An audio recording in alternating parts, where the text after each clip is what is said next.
known as Sheep. This one beautiful lake. It looks like a road way in the distance there. Lake's very, very pretty. This is the shot looking further north. We're looking north right now. Flowers along here have just been gorgeous. Don't know if you can pick up the color of the lake, but it's caused from the glacier flower. It's all a pretty turquoise color.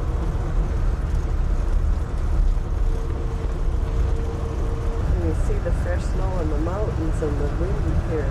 It's really quite cool. Heading south from Haines Junction to Haines. As you're looking at the St. Elias Mountains and Milani.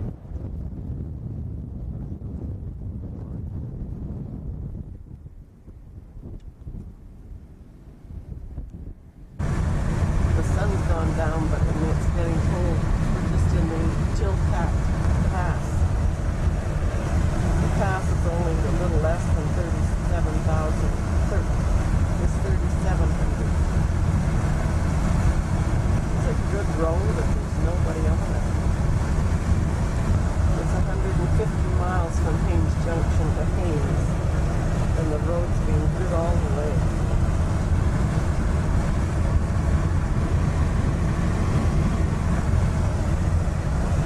This was one of the passes that was opened up in 1898 with a gold rush.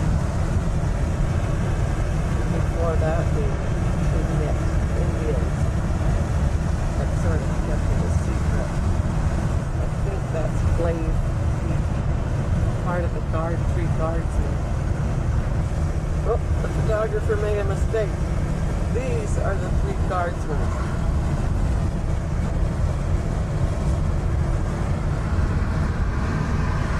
I'm not sure which one is Mount Cloud. So we X the other statement. They're about 6,300 feet high.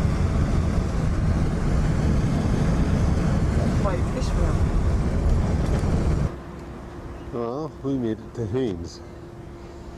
This is downtown Haines, Alaska.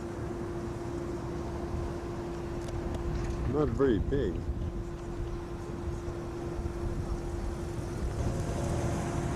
Almost spit from one end to the other. It's quite a nice spot though.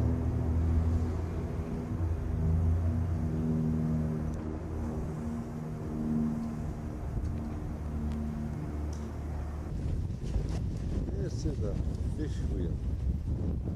This one's on the Chilkat River or inland. There's any salmon in there, they're supposed to get scooped up and they slide out down the chute.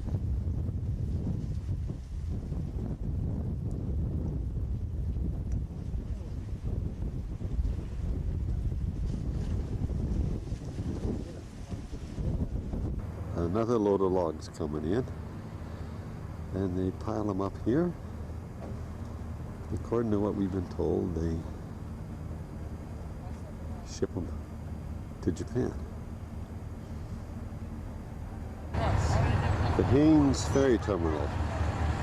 We're waiting to board the Malaspina for Skagway.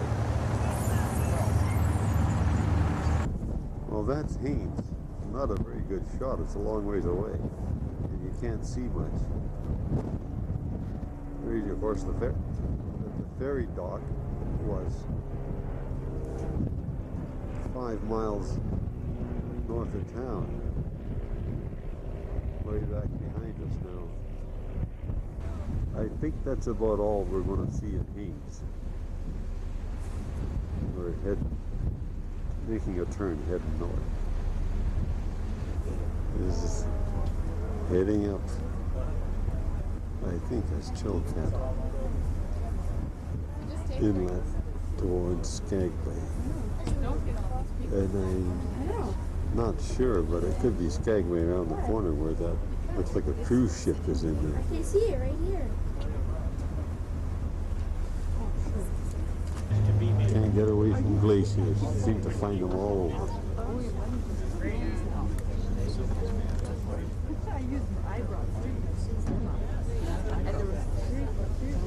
Looks like there could be two cruise ships in. Coming into Skagway, it looks like we go right between these cruise ships. There's another big one on this side.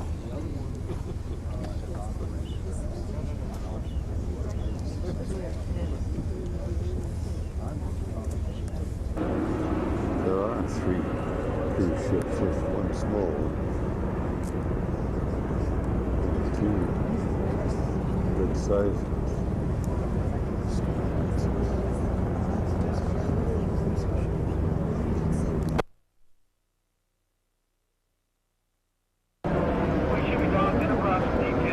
The Star Princess and the Crown Princess. These are big.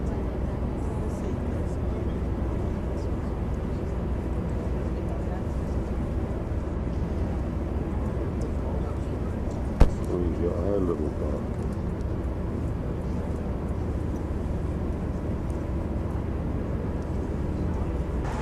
These are the White Pass and Yukon Railway sightseeing trains. They back right in beside the cruise ships to take all these people on a cruise, on a ride. And here's the other one waiting his turn. I don't know if he's going to follow the other one or what, but he's just parked there. All these cars are full of people. And the helicopters are going full tilt to take people on sightseeing tours. Yes, it looks like they're off.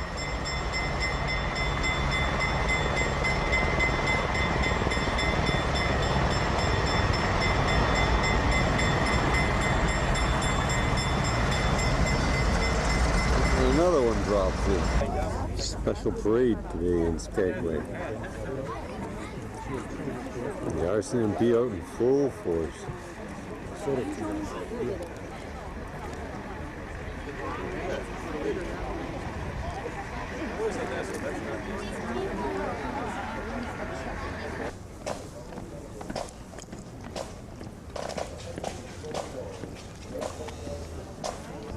The main street of Skagway, okay?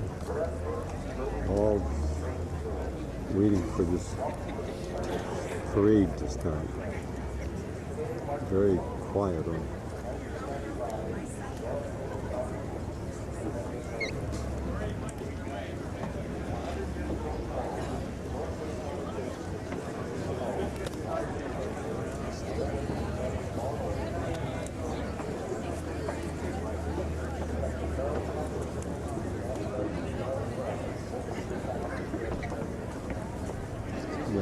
Visitor Center, the old railroad building, with the viewing stand in front of it. We even have Audrey McLaughlin here today.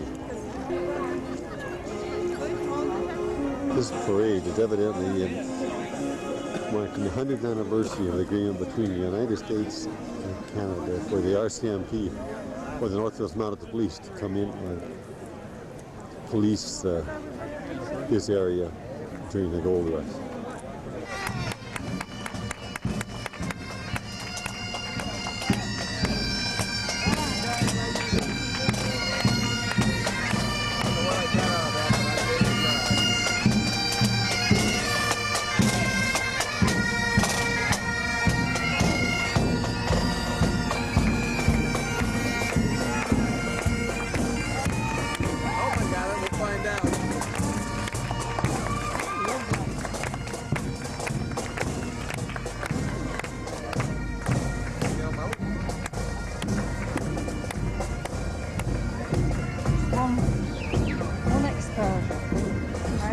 Got one exploded. Oh, come back. Oh, look.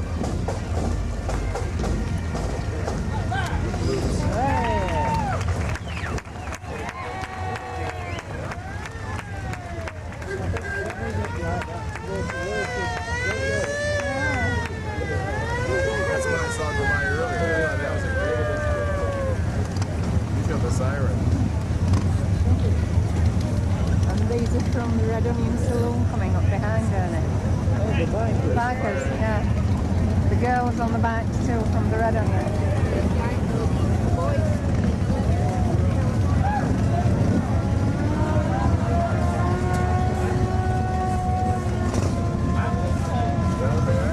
He's got the one waitress. That's it. Look at her. That's her.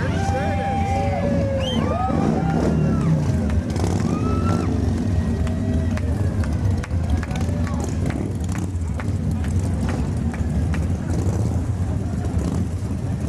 Believe a little town of Skagway of some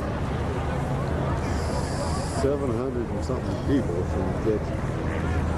can get this crowded. Oh, with 3 cruise ships here and a caravan from BC. The Red Onion Saloon, 1898.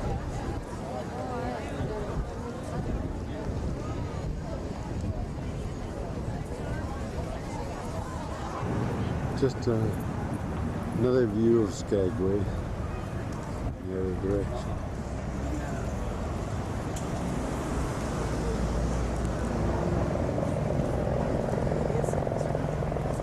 Kind of a neat little old town. It's going to go buy a gift.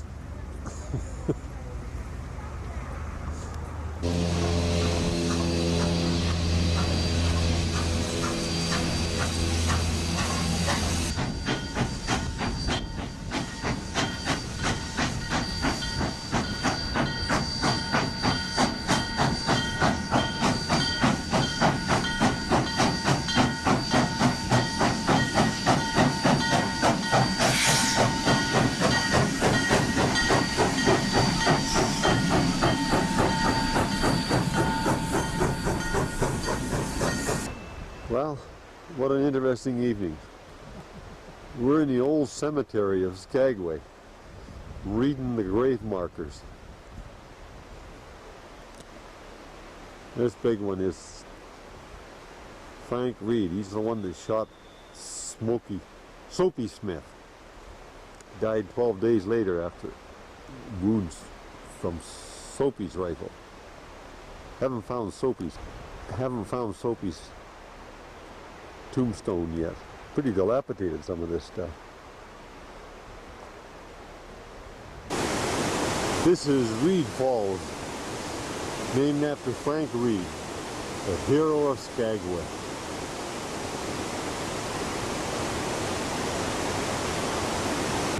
And this is Soapy Smith's grave.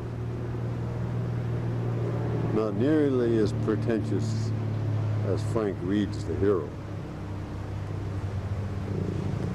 I don't imagine in 1898 or 1900 that there were any trees here. This is the big city of Skagway. Oh.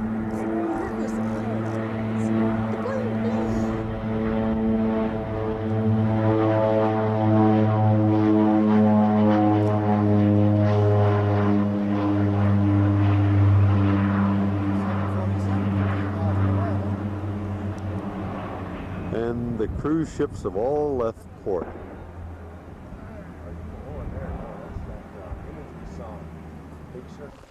Look at her go, running for the town site. Photographer at work. What everybody's amazed at is this sea of irises that are growing all around here.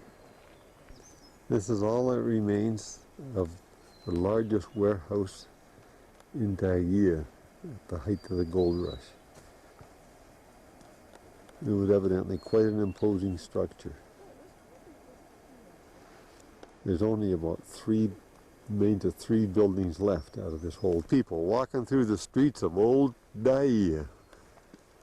Nothing left but the mosquitoes.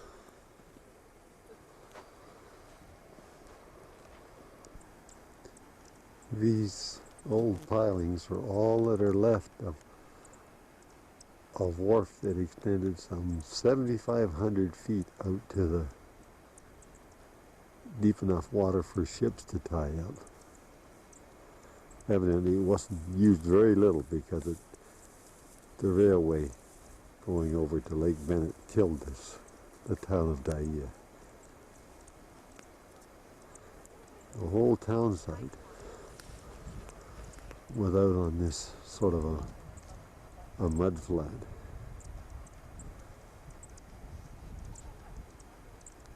Or sand spit, if you want to call it that. And this looks back up the valley to the Chilkoot Trail and Pass. As close as I'm going to get to it, I think. He had 10,000 men. He marched them up to the top of the hill and he marched them down again. And when they were up, they were up. He had 10,000 men. And when they were up, they were neither up nor down. They're just as goofy as they were 4 years ago. This is as close as I'm going to get on the Chilkoot Trail. He's sitting in his truck. On the road out of Skagway, up towards Chilkoot to Clarkcross.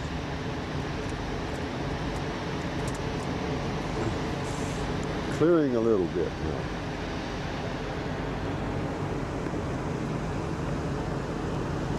The falls we just passed back there were Pitchfork Falls.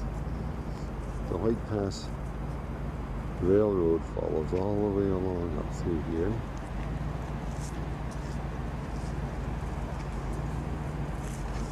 Way up on the other side there was a train coming through. And just visible, not visible around the corner, is the old town of White Pass City.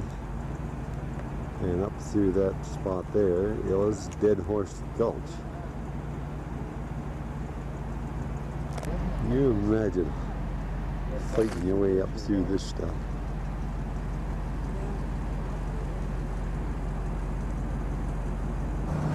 The highway we just came up, that's the Moore Bridge over that gorge. And the Skagway River is down in here somewhere.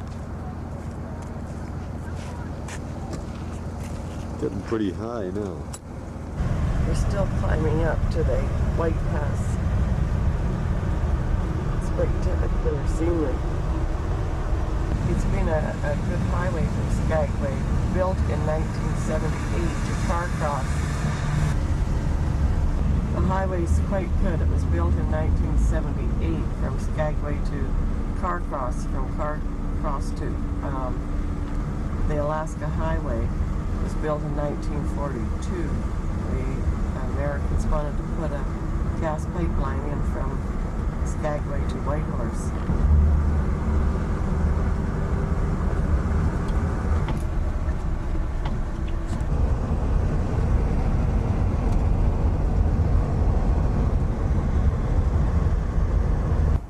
View looking south of this Summit Lake.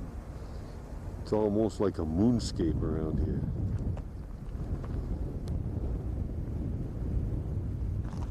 Pretty desolate looking stuff.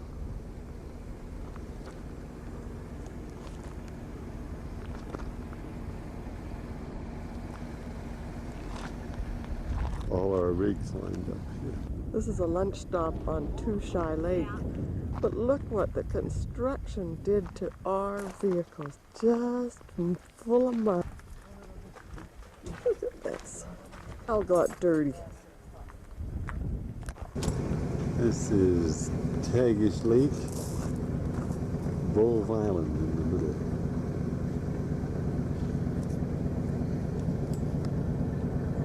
Lion Mound.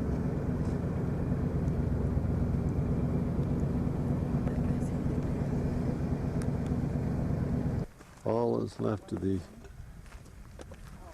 tidal wheeler Tushy. I don't know when the fire was, but this is in Carcross, at the end of Lake Bennett, inside the Matthew General Store. Always shopping. She would love that. You know, they're so cute. Oh, they're so cute. We're going to have a friend.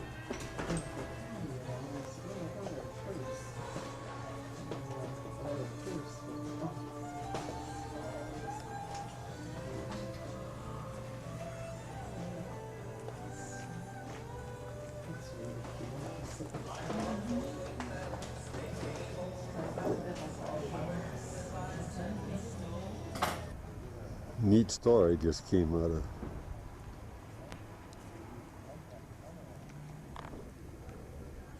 narrow gauge railway bridge over the end of Lake Bennett.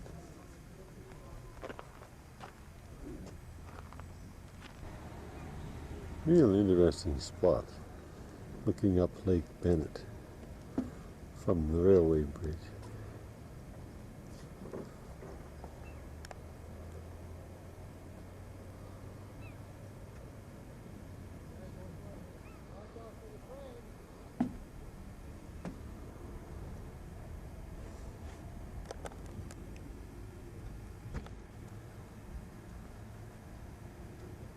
Looking to be connecting it to Lake, oh,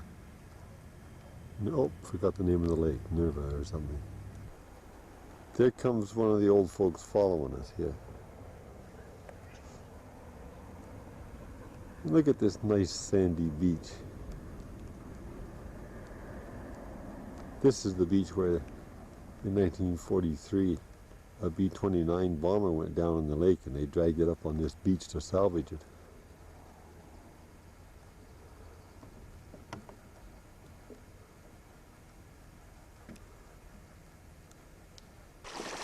Walking the beach at Lake Atlan. The campsite back behind us. The largest lake in BC.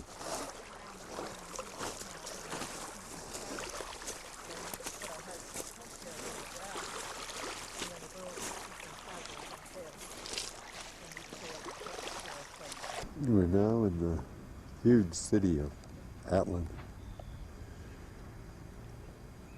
Another rather unique and somewhat different little town. Very old. If the sun was shining, I believe this would be just beautiful.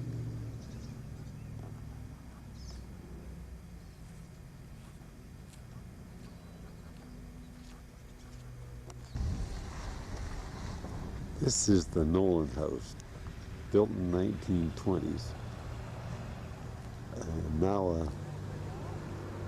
bed and breakfast. Accommodates only 4 people. Very plush though, no vacancy signs there. This John Nolan, he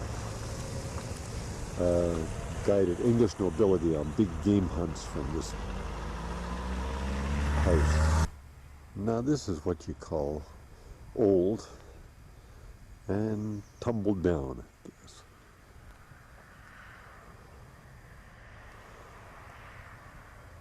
Inspecting Helena's house, friend of Shirley's, that she's known for years.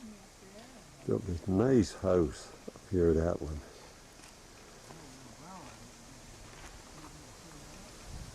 Nosy people all looking to see inside it.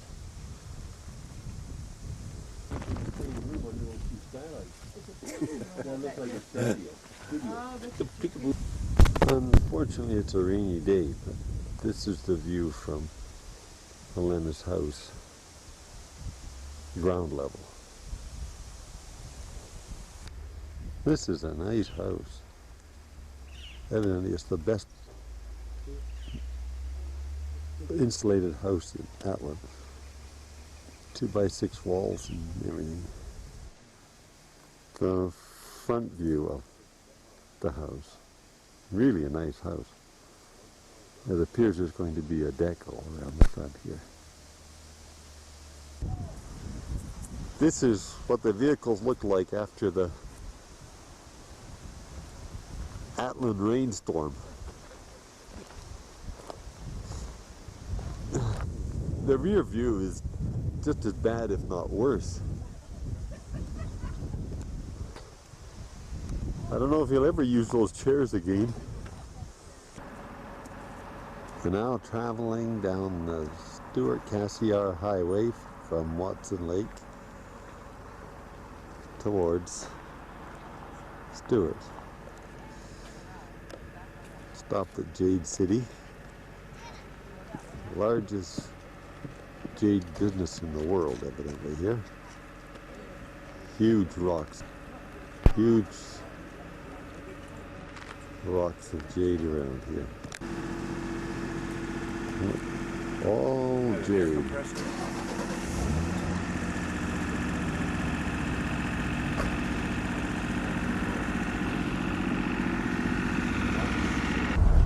We're still on the Cassiar. This is Needle Point Mountain. We're just on a causeway between Twin Lakes. We've been following Dease Lake for several miles and trying to get a picture of it, or a good picture of it. But it's hard. It's a long lake. From the Alaska Highway, we've had 122 miles of pavement. This is the gravel road. I think we've hit it about right. It rained yesterday, so it's not muddy. And it hasn't dried out enough so that it'll be dusty. We're following miles of railway bed along here. It was proposed by the BC Rail and abandoned in 1977.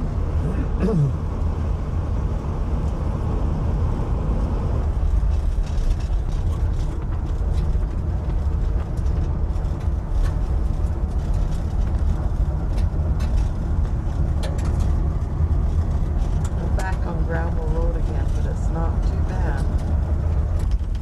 Following a pilot car through some road construction. This is the hairy part that she warned us about.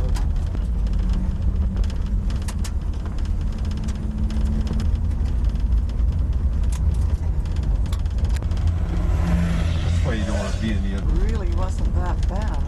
Girl doesn't know what hairy is. This part of the road isn't really too bad. But the last trade post we were in, or gift shop, a fella came in and he wanted to know if it was a trading post, because he wanted to trade his motorhome for an aeroplane. Biscat Lake in the Cassiar Mountains.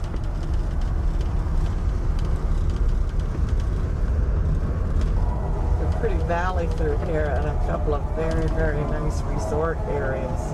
Whole village of Biscat. An Indian village of about 300 people is ahead. Just a pit stop on Highway 37.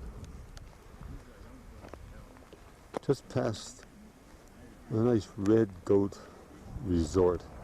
Sounds great, but it's probably expensive. Although they take RVs.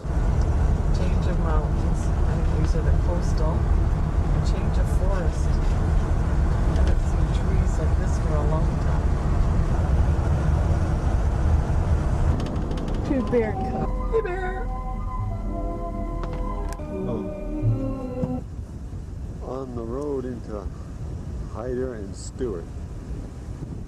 This is one of the glaciers that feed right down off next to the highway. It'd be nice to see a big chunk of that drop off.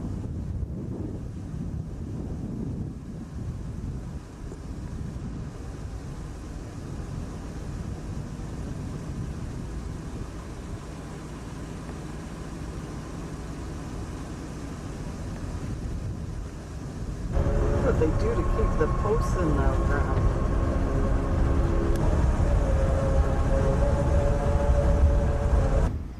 This is Hyder, Alaska. Little border town, right near Stewart. isn't a hang of a lot here, except that this is the town you can get hyderized in. Not too much here. This looks like the end of it. Heading back to Stewart. Beautiful mountain scenery. And here though, Canada and the U.S. Another shot of downtown Hyder. This is the bar in Hyder where you can get hyderized. The walls here are papered with money. And evidently the practice began years and years ago in the gold rush days. People would pin some money on the wall with their name on it, go off prospecting or whatever, and when if they came back broke, they could always have a few dollars. And it's continued to this day.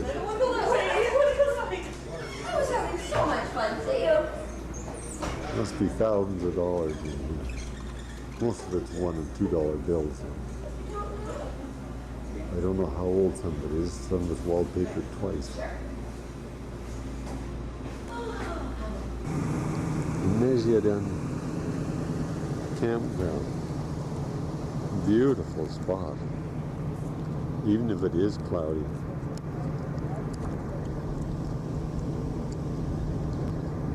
On our way south again from Mesyaden campsite. This is the Nass River Bridge. Single lane wooden deck bridge on a slope, and it's some 130 feet above water level. Pretty angry looking river.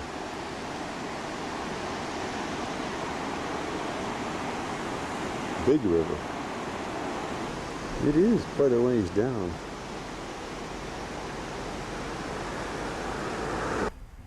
In the old village of Kitwanku, home of the oldest totem pole in the world.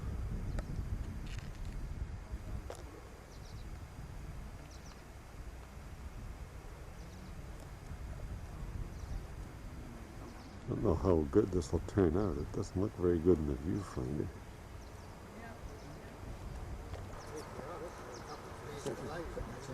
Yeah. They were talking about treaties that they're having elections for nations representatives. Mercady or something was elected to the There's several poles being carved here too, as well as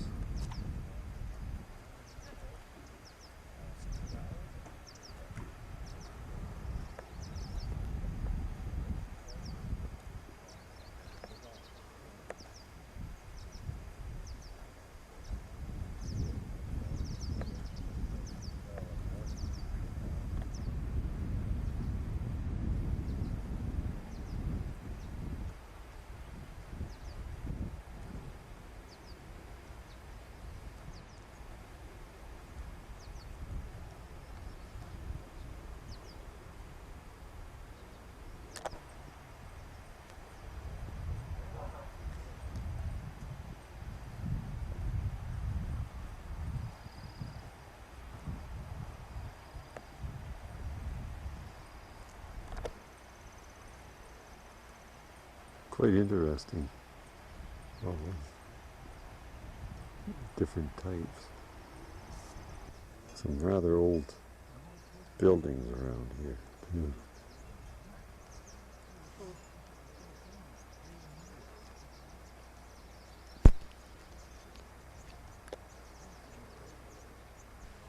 We'll try it turning the camera this way and see if it comes in better.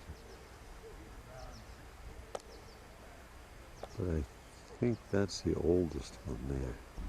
Maybe this is the oldest one. I don't know. It looks pretty old.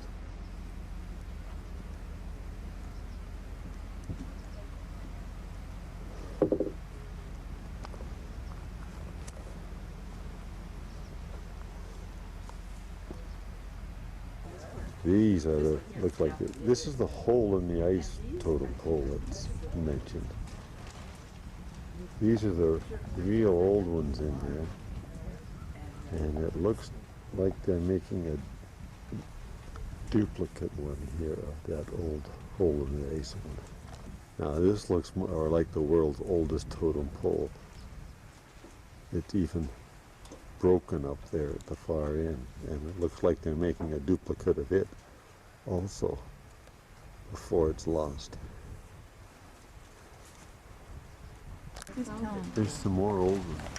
Back to this hole in the ice one, it was depicted about the fella that supposedly saved the starving village by fishing for catching fish through a hole in the ice. Doggone plastic flying around here. These are pretty badly beat up or deteriorated. This one is also broken. Looks like this is a cemetery. They've got some enclosures or fences.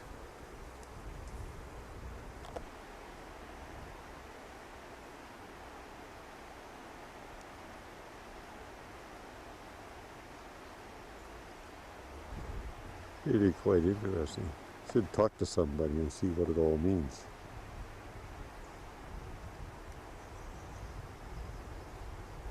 Obviously, it looks like more over there. Here the people go down the stairs on the hike to Battle Hill, which is over here. Hey, gosh, they are going to make it to the top yet.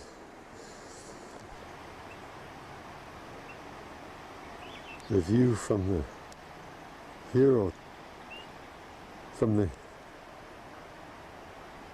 the top of Battle Hill. They have a real fortress on top of this thing. A commanding view all the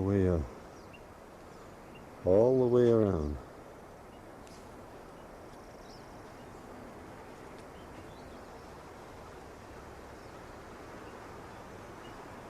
This hilltop was a Indian fortress. They had buildings on the top, spiked logs to protect it. They're virtually impregnable. It's the whole group interested in Bill Anglican Church, built in 1893. Is that what it says? Out this belt, huh?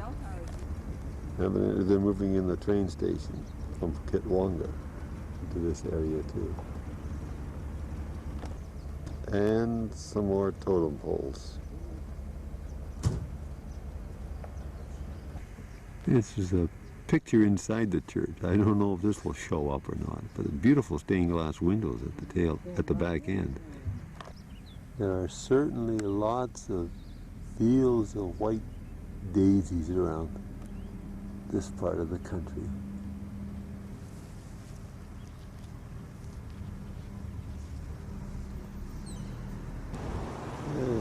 The Kitimat River on the road into Kitimat from Terrace. Nice day and nice country.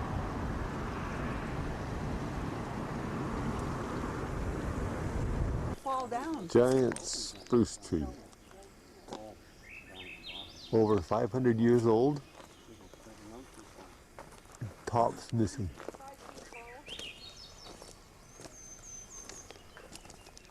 "11 feet in diameter, 36.5 feet in circumference.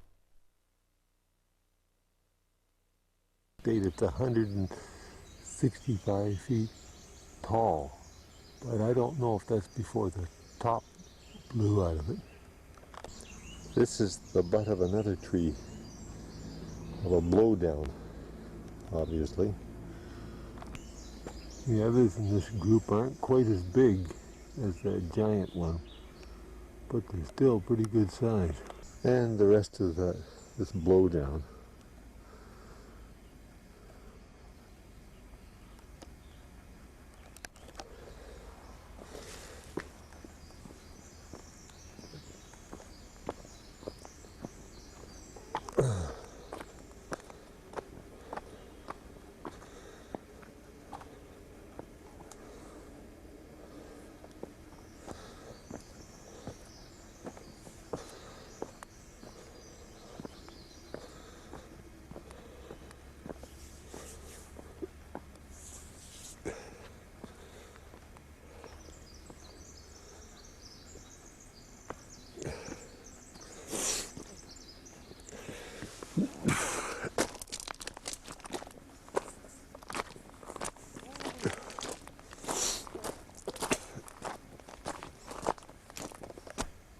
This isn't as big as the giant one either, but it's pretty good size.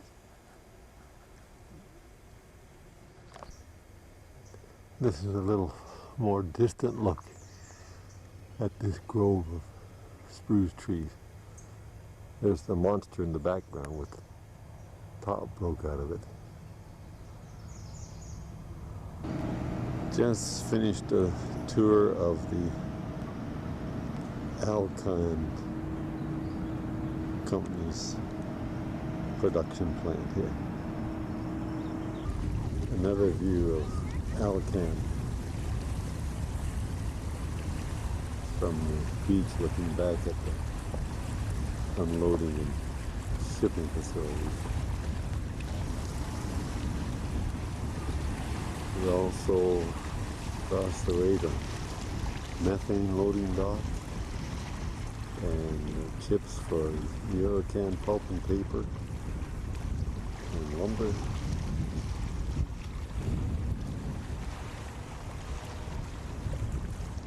And we're down past Kitimat itself. This is all, our Kitimat is situated on the end of Douglas Channel. The Chamsix River on the road to Prince Rupert from Terrace.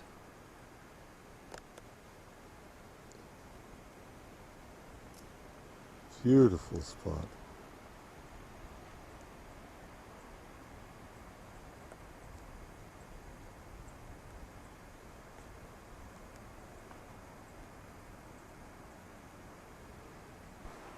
The campground at Chamsix River.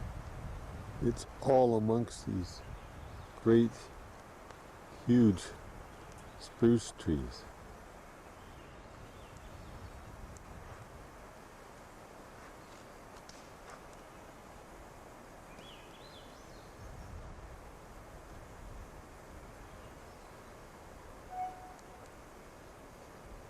Sure makes some good lumber out of these. Never seen such beautiful trees. You gotta be 5 feet at the butt here.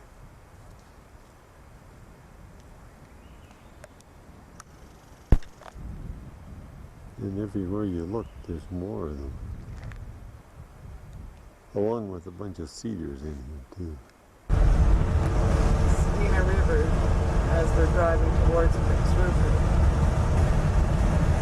Nice level road following the river.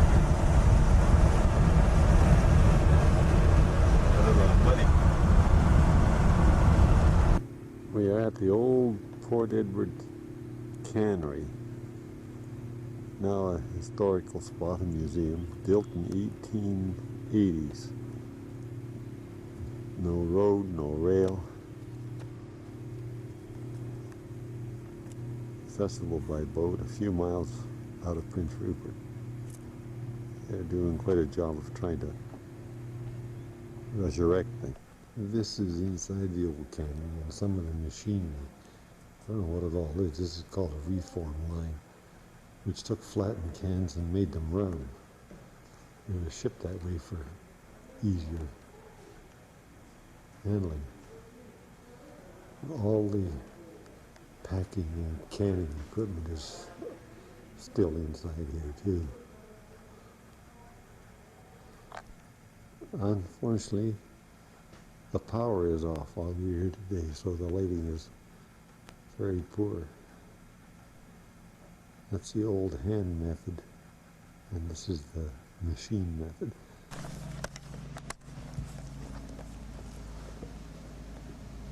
The manager's house dates from 1890. The assistant manager's house. This is a whole little village of houses all along this walkway, where I assume some of the workers live. Very interesting. They're all quite well kept.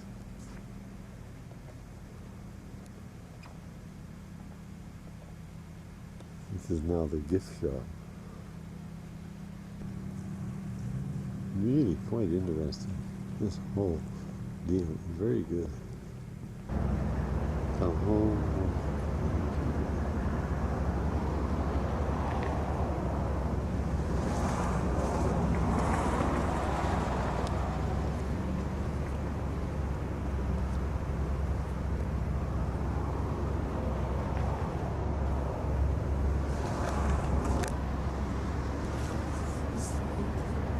We're at Hazelton and New Hazel, heading east, looking for an Indian village. The original we have, it would be the St. One walls were destroyed due to a forest fire and those burn marks on the side. Carol, any questions for this house or anything else? Buttons like this is the Indian. Yes.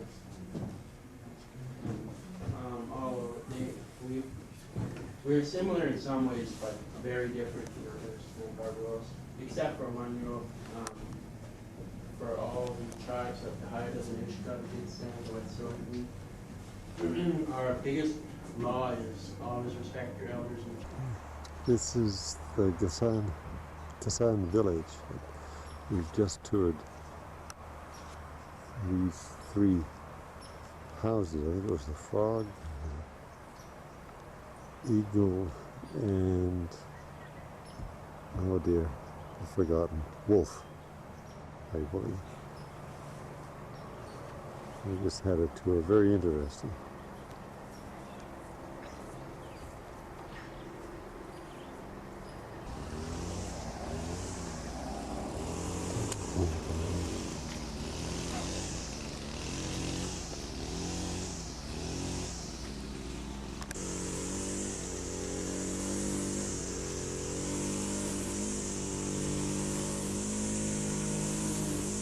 The village of Hazelton. Oh, here comes our lost motorhome.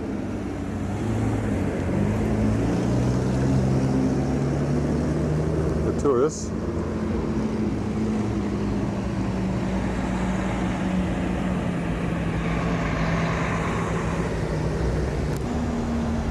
How to investigate these things.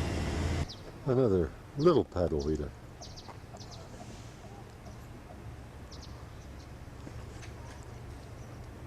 Lots of these small little communities in BC. Hazelton is at the junction of the Skeena and the Bulkley rivers.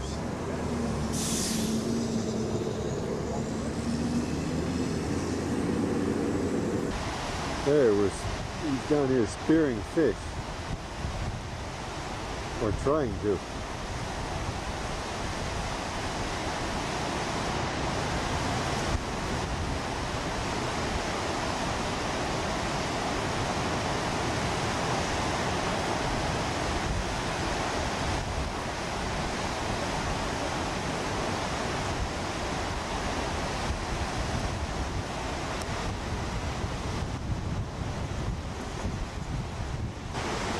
This is the Morristown Canyon, where fishermen for years, Indians for years have fished in this spot.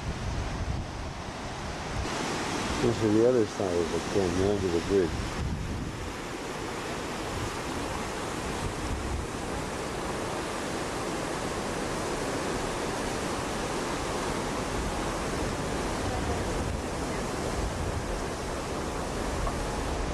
This is the Bulkley River, I believe. Sure like to get them catching a fish out of here.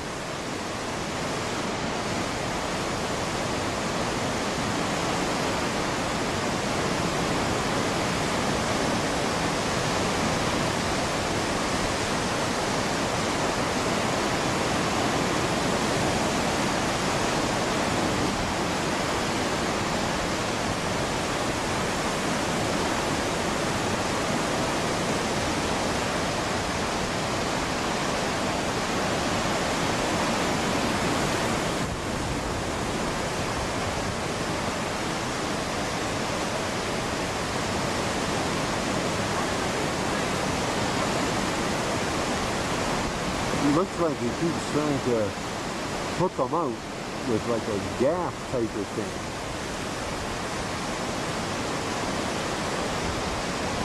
I guess It's Highway 16 between Smithers and Houston.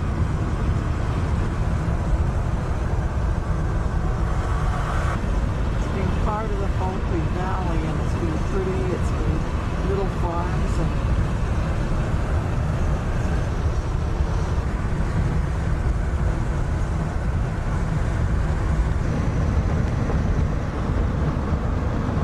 the sun and back and threatening rain clouds.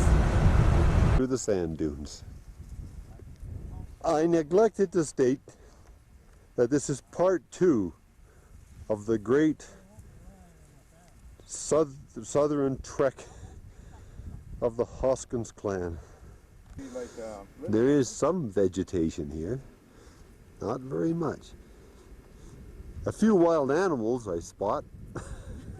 There goes another one. Look at the sand dune kids. Little plants clinging on for dear life.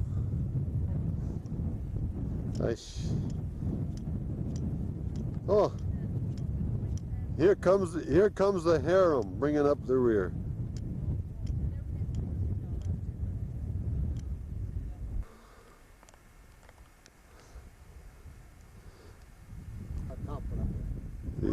The expedition is going to try to climb this sand dune. I don't know. Are you puffing? Yes, I am. Here comes a fellow climbing up on the ridge. Drift. Snow drift. One thing, it is windy here, and the sand certainly moves. It stings your legs, doesn't it? What's wrong, Al? You having trouble? Where's the rest of them? I don't know if you can hear me puffing or not. But we reached the top of this sand dune. And now all we see, a little bit of scrub brush and more dunes.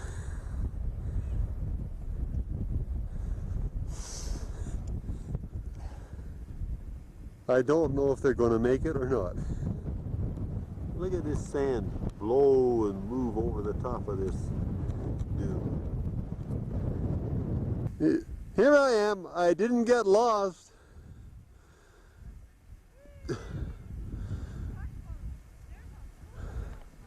Hey Cheryl, what are you doing? this is the daddy long leg of the desert. He's thirsty. On record.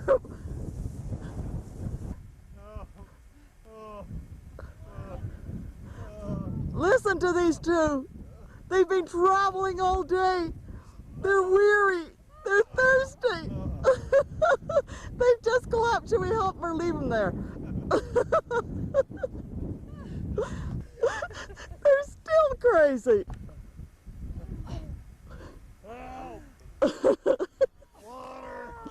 All day I face the barren waste without a drop of water.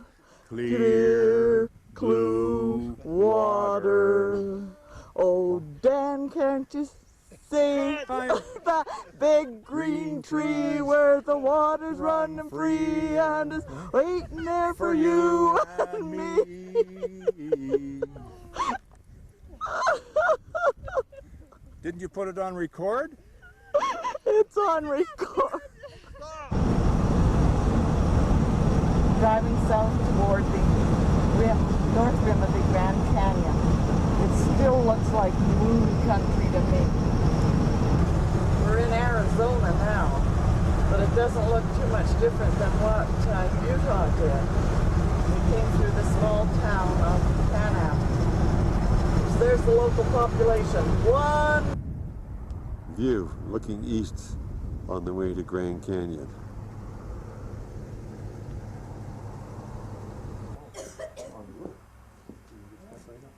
Everybody's giving their opinion as to how I should film this panoramic view.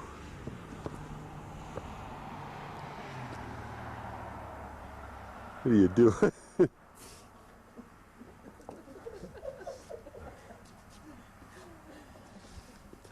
Don't you have to go back that way? Well, yeah. Why? And that, sure, it's funny, Shirley said that she just heard on the radio about how many old movie sets were on that Canada. I picked up the hat. We're still on the road to the North Rim, and after leaving all that moonscape, we've driven through about 20 miles of beautiful forest with the color.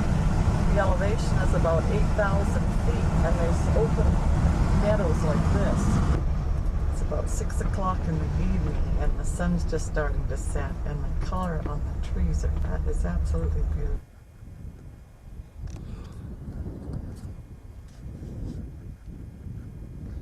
Oops, goof, standing on the edge of the Grand Canyon from a viewpoint a few miles down the road. Not much of a sunrise because it's so cloudy. However, this is what I get.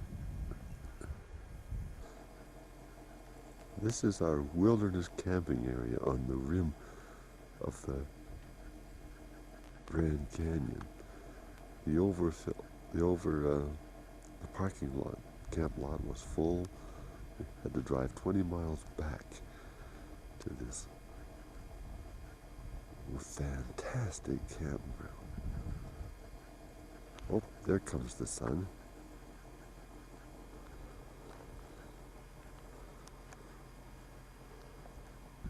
How I managed to be led astray at 9 o'clock at night when it's dark. Oh, there's one of the culprits that led me astray.